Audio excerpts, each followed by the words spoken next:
Citizen science is about getting everyone, from experts to amateur biologists, school children, or enthusiastic beginners and community groups involved in science. The conservation volunteers launched an exciting new citizen science project with 2 community groups, Friends of the River Kelvin and Space to Grow, to get local group members and volunteers involved in recording information about their local wildlife and environment. Our project is a community-based environmental monitoring project, a process where concerned citizens collaborate to monitor, track, and respond to issues of the local community. The community groups were introduced to citizen science surveys through a range of OPAL surveys. OPAL stands for Open Air Laboratories and is a UK-wide citizen science initiative that allows members of the public to get hands-on with nature, whatever your age, background or level of ability.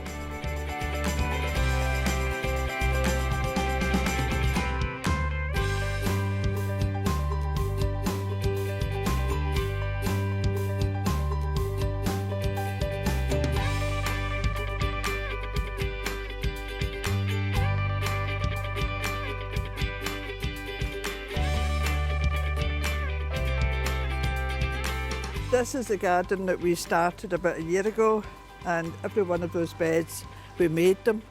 Absolutely fantastic to see the potatoes and the onions and the lettuce and all that coming up. I like being involved in community work. I've volunteered various places since I was a kid, with Oxfam and various groups, but here being hands-on is the biggest thing for me.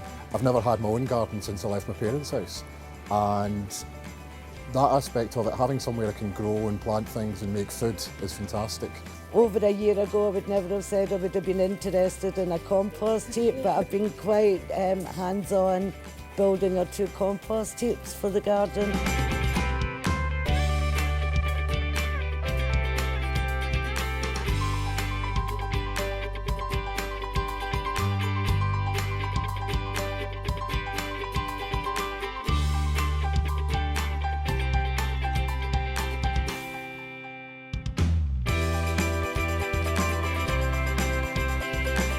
I think I enjoyed all the OPAL surveys, but probably the best one for me, because I like the hands-on stuff, was the soil survey, because we got the spades out and digging up, and I haven't played with worms since I did biology at high school, and that wasn't yesterday, so it was good that, but also learn how to analyse the soil, contributing to what's known nationally. I think that's one of the big things about OPAL as well, is people maybe don't realise we're not playing at it, this is real science, we're generating real data that can feed in. And it will change as climate or whatever else changes. We'll see those changes here. And so meeting the guys down at the River Kelvin group was great.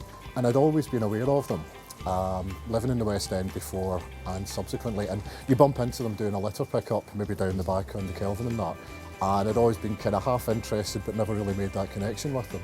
So when we had the event and the sort of coffees and catching up with people, it was great to actually make that link. And I joined up on the day as well, so I'm looking forward to getting involved with them.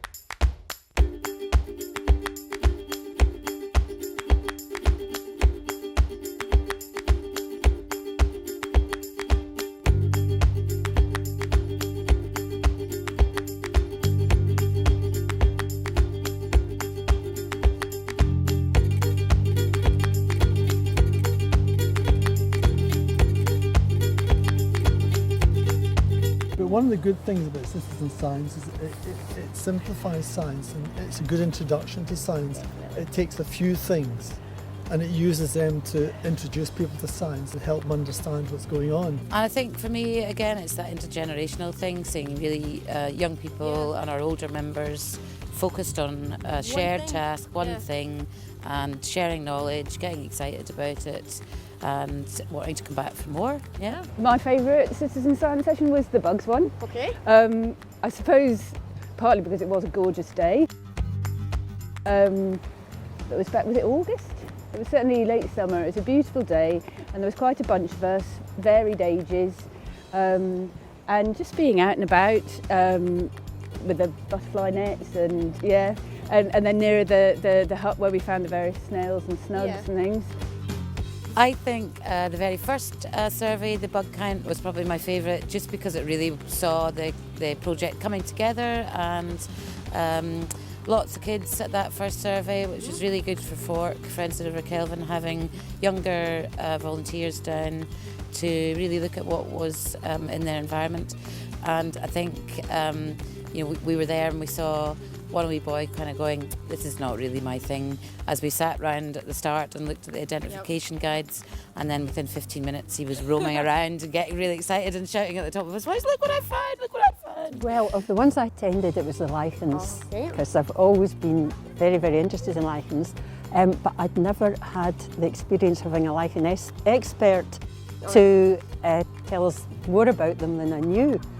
And although I knew a bit about the usnea being sensitive to nitrogen and therefore an indicator of pollution in cities by the lack of the usnea growing, I didn't realise that you've got nitrogen loving lichens as well. It was really, really interesting. And getting help to use a hand lens to actually look up close and personal at lichen. Brilliant. We definitely would like to see this continue, and we've been talking recently about being able to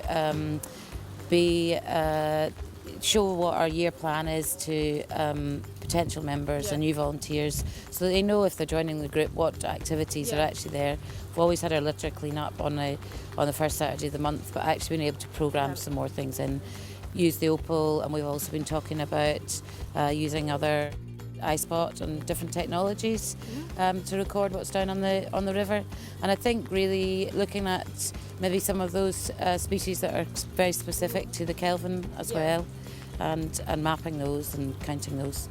The way that it made me more aware of what's around me. I mean, I'm somebody who's really interested anyway, and I was out doing a wee bit of gardening, and as I put some stuff into the compost bin, there was a slug, and instead of kind of ignoring it or thinking, I went and got my iPad and I was filming this slug go along the back of the compost bin. It was beautiful and translucent. It was lichens I enjoyed most, but it's also the engagement with people who come along, and just seeing people starting to understand what's going on round about them, the knowledge, and that's what's important when it comes to protecting things like the Kelvin Walkway and the River Kelvin.